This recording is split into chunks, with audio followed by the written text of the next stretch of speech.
Sir ఇప్పటి వరకు మీరు డైరెక్ట్ చేసిన సినిమాల గురించి మాట్లాడుకున్నాము. సో ఇప్పుడు కొంతసేపు మీ గురువు గారి గురించి, కోడి రామకృష్ణ గారి గురించి మాట్లాడుకుందాం.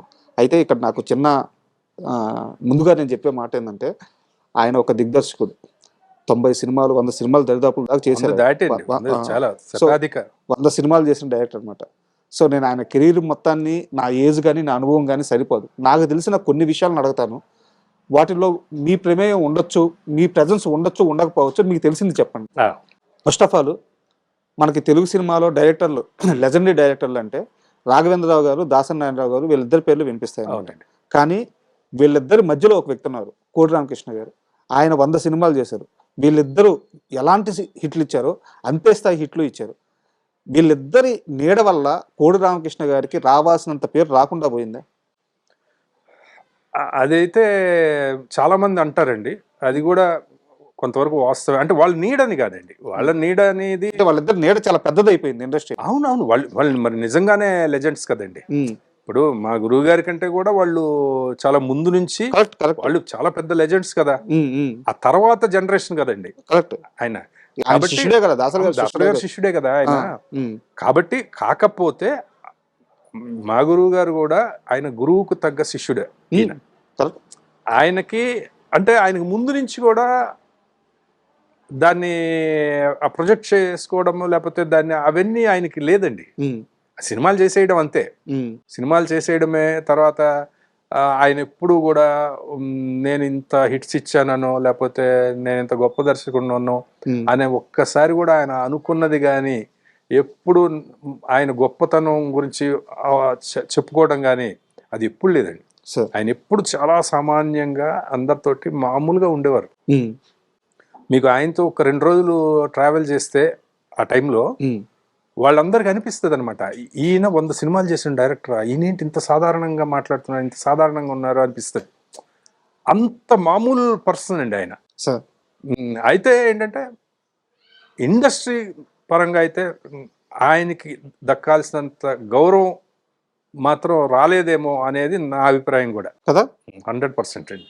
ఎందుకంటే నేను ఎన్నోసార్లు చెప్పానండి, ఇప్పుడు కూడా చెప్తున్నాను, నా వయసుకి, నా అనుభవానికి, సినిమా ఇండస్ట్రీలో నేను అసిస్టెంట్ డైరెక్టర్ గారి నుంచి ఇప్పుడు యాక్టర్గా నా ప్రయాణంలో అంతటి టాలెంట్ ఉన్న వ్యక్తిని నేను మరొకరిని చూడలేదండి.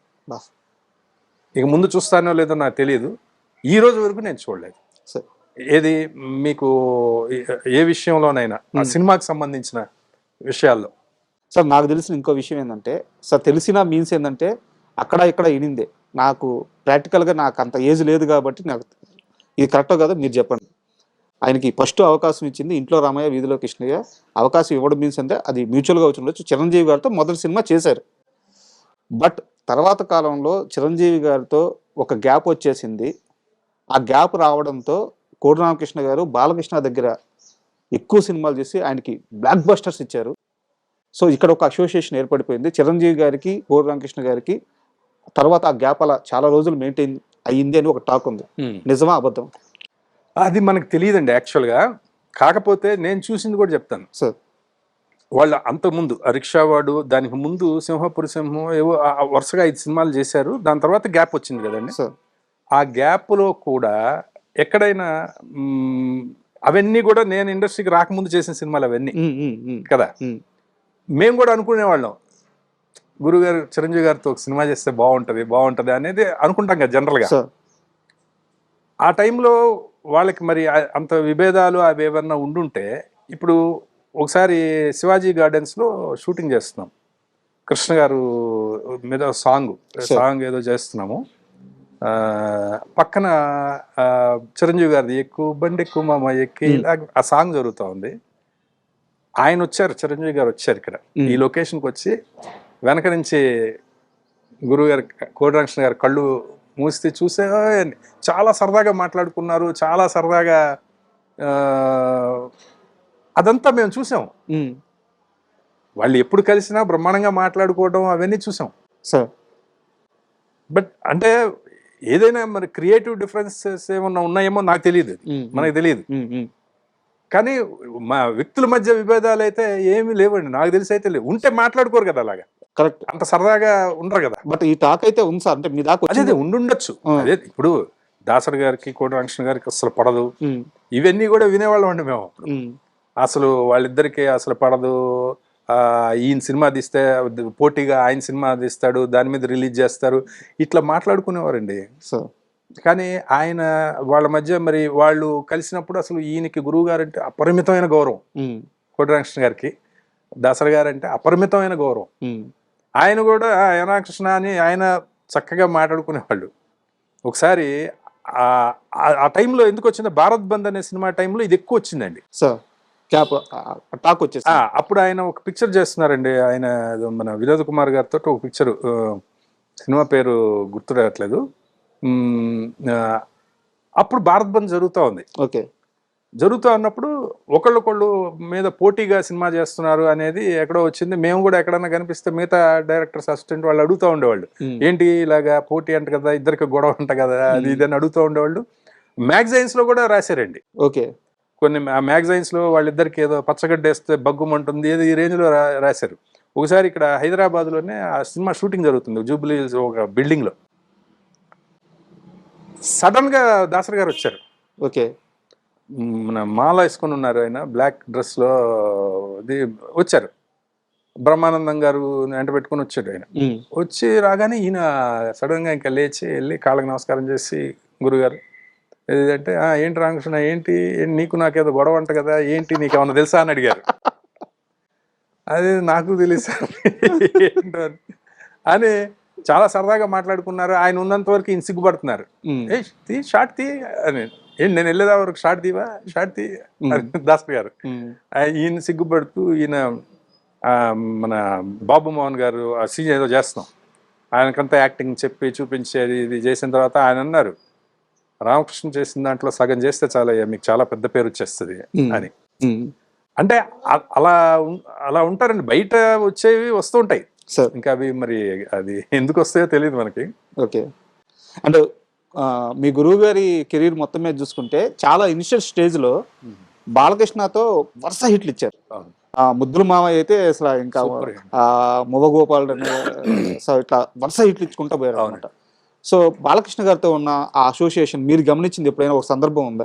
అంటే నేను యాక్చువల్గా బాలకృష్ణ గారు పనిచేసిన భార్గవ ఆర్ట్స్ లో చేశారండి ఆయన ఎక్కువ. అవును. వాటికి బయట నుంచి ఆ స్క్రిప్ట్ ఆ ఫేర్ చేయడాలు ఇలాంటివి తప్ప షూటింగ్లకు వెళ్తూ ఉండేవాళ్ళం. షూటింగ్లు ఆయన చేస్తున్నప్పుడు వెళ్ళి చూడడం తప్ప నేను డైరెక్ట్ గా నేను వర్క్ చేయలేదు ఆ టైంలో. అంటే డైరెక్టర్ గారి ఎప్పుడు 3-4 సినిమాలు రన్నింగ్ లో ఉండేయండి. మా 3 బ్యాచ్లు ఉండేవి. యూనిట్ వైజ్, దీనికి ఒక బ్యాచ్, దానికి ఒక బ్యాచ్, దానికి భార్గవ ఆర్ట్స్ కి ఒక బ్యాచ్, ఇలా ఉండేవారు అనమాట.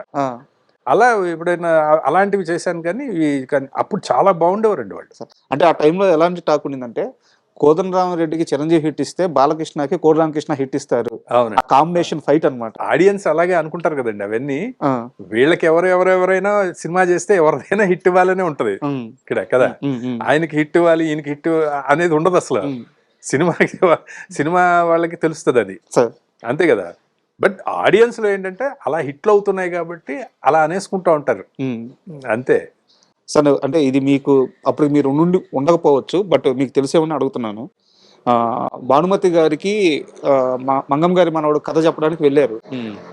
ఆయన గురువు గారిని, కోడి రామకృష్ణ గారిని గెట్అవుట్ అన్నారంట. ఆ సందర్భం ఏమైనా ఐడియా ఉందా మీకు? గెట్అవుట్ అంటే అది నాకు తెలియదు కానీ గురుగారు చెప్తున్నప్పుడు వినడమే ఇవన్నీ. అప్పటికి మనం లేం కదా. సినిమా చేసేటప్పుడు మాత్రం నిన్నేమని పిలవాలి, నేను డైరెక్టర్ గారు అని పిలవాలా, ఎందుకంటే పేరు పెట్టి పిలవను, ఎందుకంటే అది మా ఆయన పేరు. రామకృష్ణ గారు అని, భానుమతి రామకృష్ణ గారు అంటారు. భానుమతి గారి హస్బెండ్ పేరు రామకృష్ణ గారు, ఆయన డైరెక్టర్, ఒకప్పుడు పెద్ద డైరెక్టర్. ఆయన పేరు పెట్టి పిలవను నేను. మరి డైరెక్టర్ గారు అని పిలవమంటావా, లేకపోతే కోడి అని పిలవమంటావా అంటే మీ ఇష్టం వచ్చినట్టు పిలవనమ్మా అంటే అక్కడి నుంచి కోడి అని పిలిచేవారట. అది చెప్పారు డైరెక్టర్ గారు చెప్తుంటే విన్నా. అంటే నాకు తెలిసిన ఎక్స్పీరియన్స్ ఏంటంటే, అంటే అది నేను ఆ ఓడు అని నేను వదిలేయకూడదు, దానికి తర్వాత ఏం జరిగిందో చెప్పాలి, లేకపోతే అది రాంగ్ వెళ్ళిపోతుంది. ఆయన కథ చెప్పడానికి వెళ్ళారంట. ఆ క్యారెక్టర్ చెప్పేటప్పుడు దాంట్లో కొన్ని నాటు పదాలు ఉంటాయి భానుమతి గారి క్యారెక్టర్కి. అవి చెప్పినప్పుడు ఆమెకి ఆ పదాలు నచ్చలేదంట. ఓకే. ఆ, సో ఇలాంటి స్క్రిప్ట్ తెస్తావా నా దగ్గరికి అని చెప్పేసి కోపం గెట్అవుట్ అన్నారంట. ఓహో. ఆమె తర్వాత లేదమ్మా మీరే కావాల్సి ఉంటే తీసేద్దామని చెప్పారంట. తీసేశారంట. Okay okay. తీసేసాను సెట్కి వచ్చారంట. బట్ ఆమె డైలాగ్ చెప్పేటప్పుడు మళ్ళీ యాడ్ చేసి మళ్ళీ చెప్పించారంట. మీ గురువు గారి జిమ్మికులన్నీ మీకు ఆమెకి మర్చిపోయింది. ఆ పదంతో చెప్పేసింది. చుట్టూ ఉన్న వాళ్ళందరూ విపరీతమైన క్లాప్స్ అంట. మొత్తం సెట్ గానీ నార్మల్ ఆడియన్స్ గానీ ఫస్ట్ డైలాగ్ కే క్లాప్స్ అంట. పిలిచి ఏందయ్యా వాళ్ళు అంతలా క్లాప్స్ కొడుతున్నారు, అంత బాగా చేశానా నేను అంటే అప్పుడు వచ్చి అమ్మ మీరు ఆ రోజు మార్చమన్నారు కదమ్మా, ఆ పదాలు నేను మార్చలేదు, దానికి వచ్చిన రియాక్షన్ ఇదంతా అంటే అబ్బా నేను నిన్ను తప్పుగా అర్థం చేసుకున్నానయ్యా, ఈ క్యారెక్టర్ కావాలి ఆ పదాలు నాకు ఇప్పుడు అర్థం అవుతుంది అని చెప్పి అన్నారండి. ఆయనకి బాగా మాస్ పల్స్ బాగా తెలుసండి. ఇప్పుడు మీకు అదే మంగమ్మ గారి మనోడు సినిమా అది యాక్చువల్గా రీమేక్ అండి, చాలా మందికి తెలియదు. తమిళ్లో భారతీ రాజా గారు చేశారు సార్ మన్వాసనయ్య అని పిక్చర్. అందులో పాండ్యన్ అను రేవతి గారు హీరోయిన్ గా చేశారు. వాళ్ళు కొత్త వాళ్ళు ఆ సినిమాలో. ఆ సినిమా సూపర్ హిట్ అక్కడ. ఆ సినిమాని తెలుగులో మంగమ్మ గారి మనవడు అందిస్తారు. అదంతా ఎలా ఉంటుంది అంటే అదొక పొయిటిక్ టచ్ తోటి ఆర్టిస్టిక్ గా ఉండే సినిమా అది భారతీ రాజా గారి సినిమా.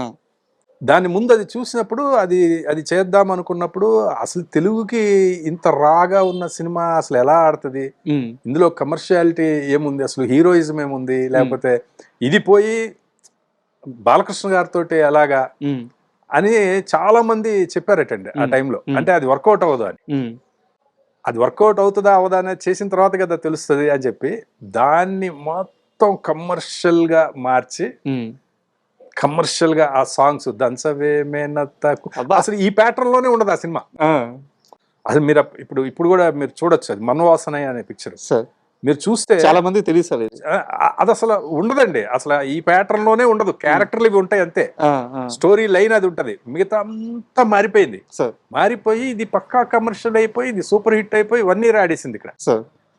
ఆ ఫస్ట్ షో చూసారట భారతీ రాజా గారు, ఆయనకి పిచ్చి కోపం వచ్చేసిందటండి. ఓకే, అంటే ఎప్పుడు తెలుగు వాళ్ళకి అసలు మనం సినిమానే ఇవ్వకూడదు రీమేక్ కి, మొత్తం సర్వనాశనం చేస్తారు, అసలు నేను చేసింది ఏంటి ఇదేంటి అని అన్నారట.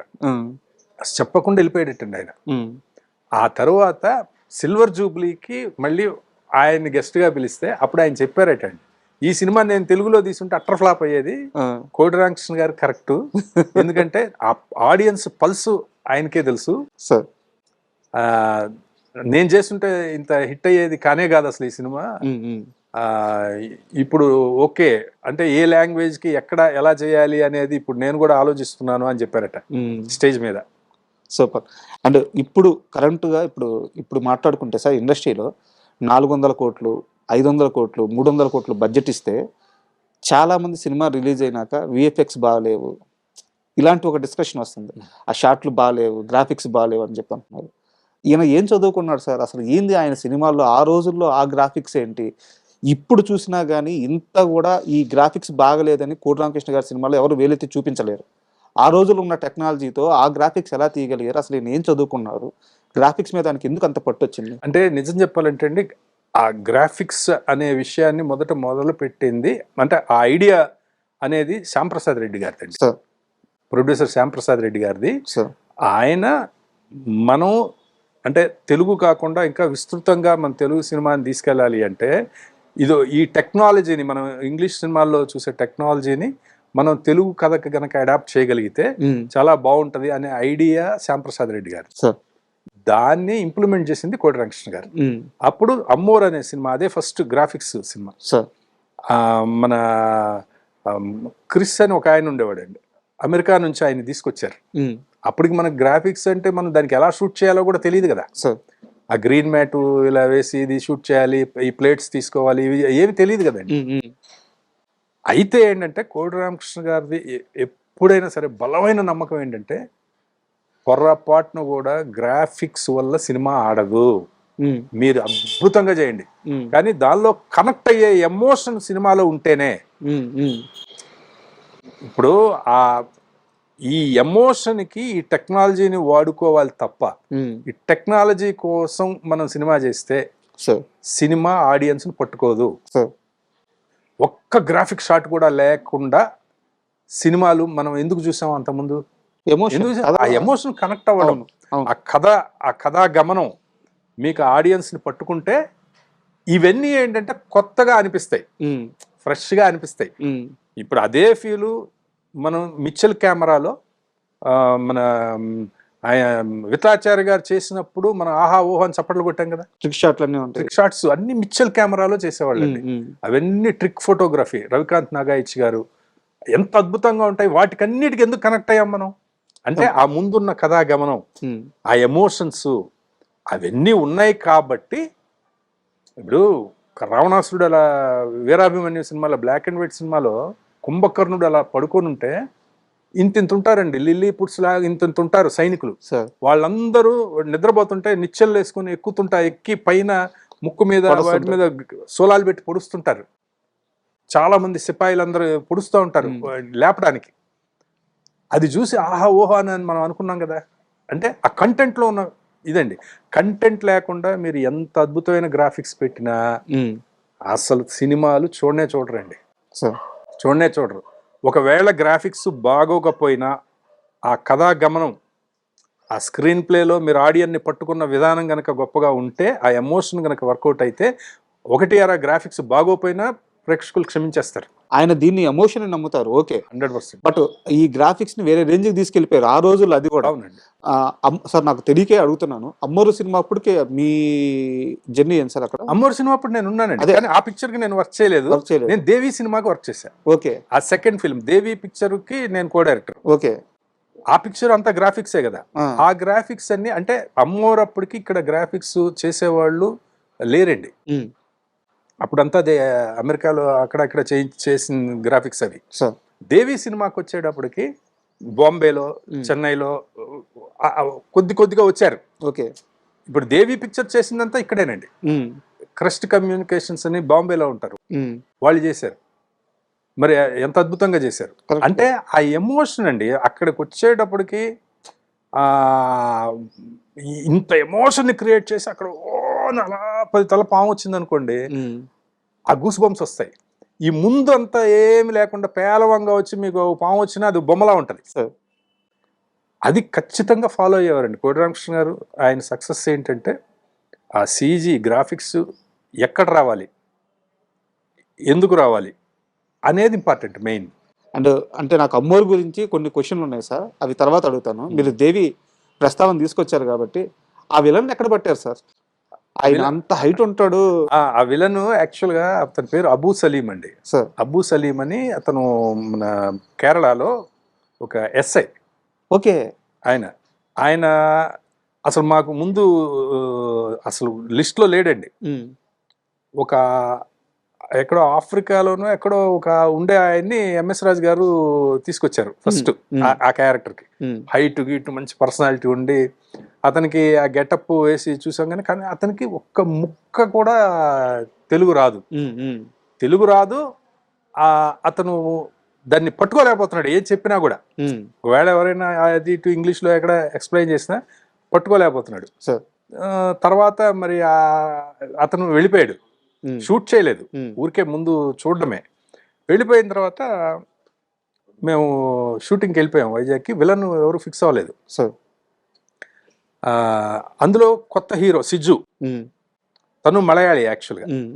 అప్పుడు ఒక పిక్చర్లో శరత్ కుమార్ గారి పిక్చర్లో పక్కన ఉన్న ఒక ఫ్రెండ్స్ క్యారెక్టర్లలో 4 క్యారెక్టర్లలో ఏదో ఒక స్టూడెంట్ లీడర్గా చేశాడు అతను తమిళ పిక్చర్లో.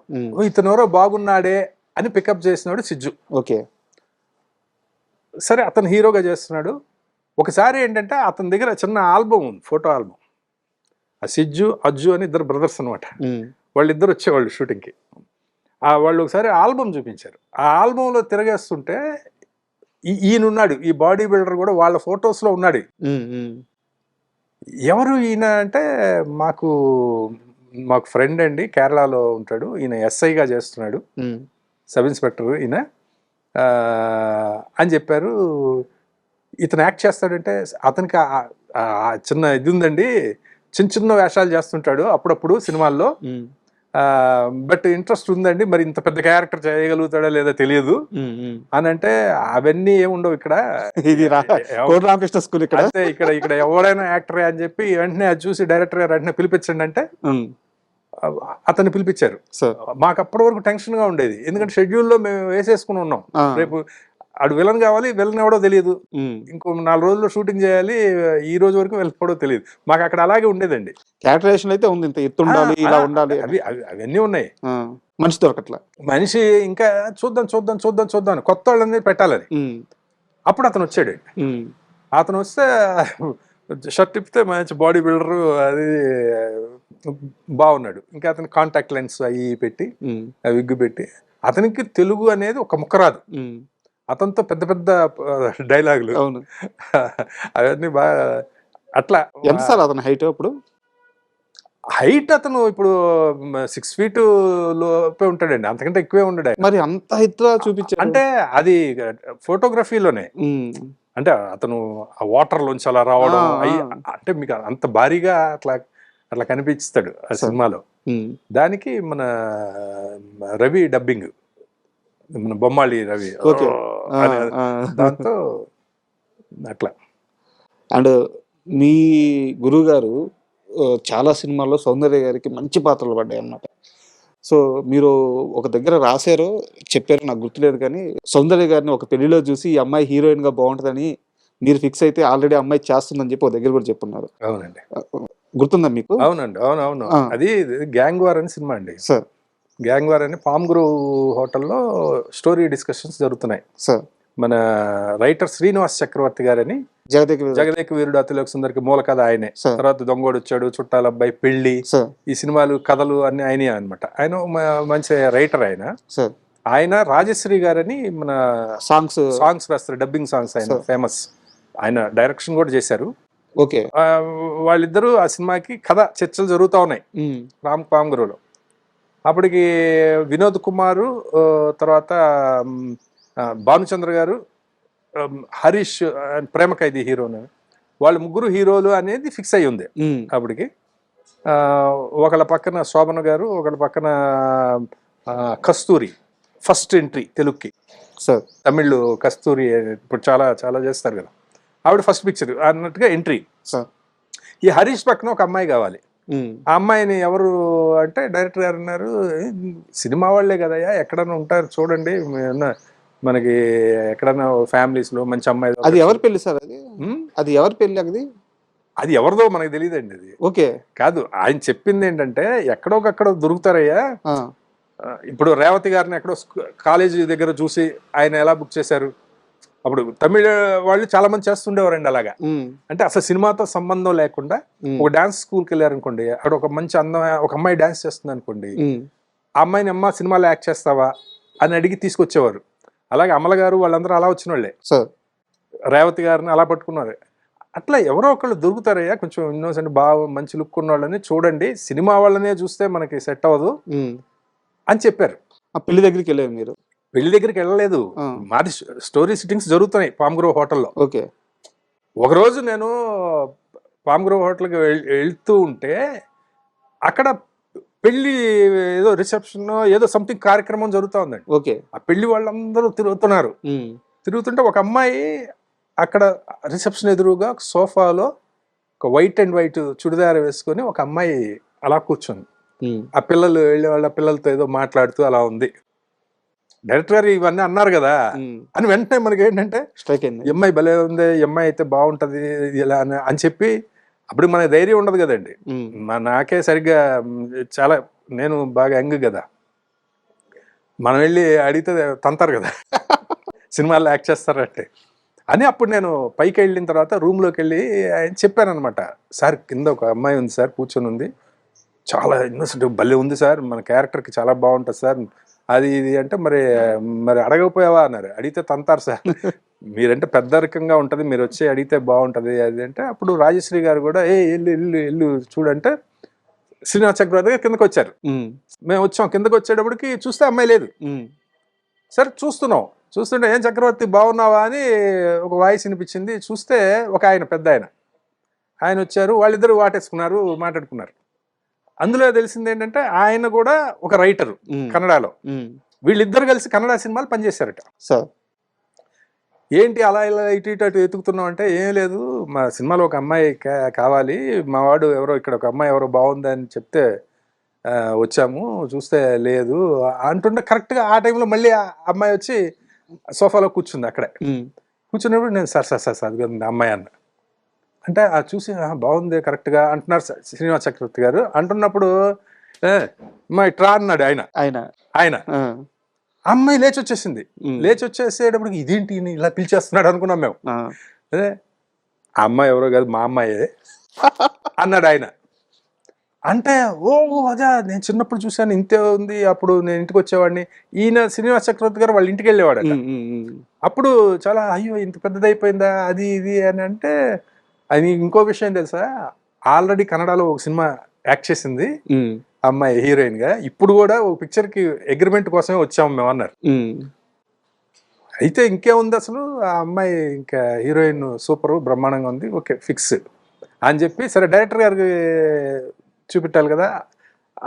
వచ్చారు మళ్ళీ డైరెక్టర్ గారు వచ్చినప్పుడు వచ్చారు, చూశారు, డైరెక్టర్ గారు కూడా ఓకే అన్నారు, ఫిక్స్డ్, హ్యాపీ. అయితే ఇందులో ముగ్గురు హీరోయిన్లో ఒక హీరోయిన్ అంటే ఆయన అన్నారు వాళ్ళ నాన్నగారు, అసలు ముగ్గురు హీరోయిన్లు కాదు, ఏదైనా కోటి రామకృష్ణ గారి సినిమాలు అంటే చేసేస్తాము అని చెప్పారు.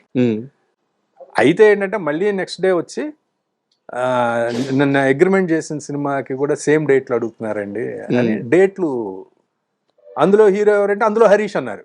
అదేంటి మరి మనకున్నాయి కదా ఆ డేట్లు, హరీష్ అంటే నెక్స్ట్ హరీష్ వచ్చి సార్ వాళ్ళు ఇవ్వట్లేదు సార్ ఈ డేట్లు వాళ్ళకి అని అన్నారు. అది మనవరాలి పెళ్లి సినిమా, అది ఫస్ట్ మూవీ తెలుగులో, అది ఫస్ట్ మూవీ వాళ్ళిద్దరికి. అది అక్కడ డేట్లు మ్యాచ్ అయితే ఈ పిక్చర్ చేసేది అనమాట. ఓకే అట్లా ఆ తర్వాత కూడా ఒకసారి ఏదో షూటింగ్ చేస్తున్నప్పుడు నేను చెప్పాను, ఆ రోజు పామ్ గ్రోవ్ లో చూశాను మిమ్మల్ని, ఇలా ఇలా జరిగింది అంటే అన్నారు అట్లా.